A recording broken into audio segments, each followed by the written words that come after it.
So we got all the content on the page, or at least some filler content, but it's mostly there. And what I want to do now is work on fine tune some of the positioning on here, or at least maybe not fine tune, but just kind of get things a little bit more roughly in the right place.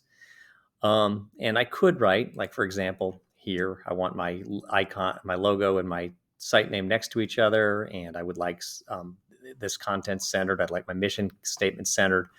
Um, so I could write some custom CSS, but before I do that, I'm going to go over to the Odin documentation, and we can just kind of click through here. And I found this section on positioning, and I noticed things like, oh, we can float images. So I'm just going to go ahead and take this class where it's float left, class left, and I will find my logo, which is right here, and I'll apply the class left to it, and let's see what happens. Back. Okay, good. Now, I definitely have some work to do here because I would like maybe these things centered vertically relative to each other.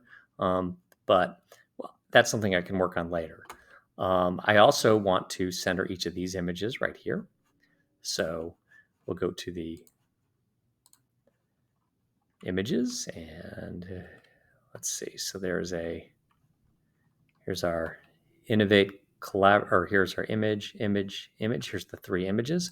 Show you a little VS Code trick. If you don't know this, I'm going to click here. And if you hold down Alt while you click, you can get multiple cursors. And you can type in all three places at once. So I'll just apply a class center to each of those images.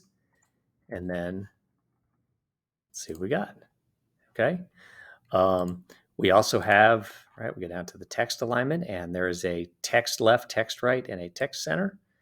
And so let me just copy and paste that, copy, okay, Control C, and go over to the source code, and I'm going to click off, and now I'll just go to all my paragraphs that I would like centered.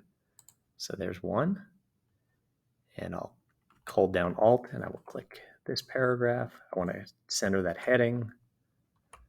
I'm going to center this heading, this paragraph, and this final heading and paragraph. And we'll do Control V and save it. And let's go back to my site, okay, and refresh. And it is starting to look pretty good. And you can see what I'm going for here. There's some spacing issues, stuff like that. But I haven't written a single bit of custom CSS yet. And, I've done a pretty good job roughing out a layout. So far, maybe we are 25, 30 minutes in, tops, in terms of the amount of work. So I'm going to stop here, and in the next video, I'll pop a carousel on the page.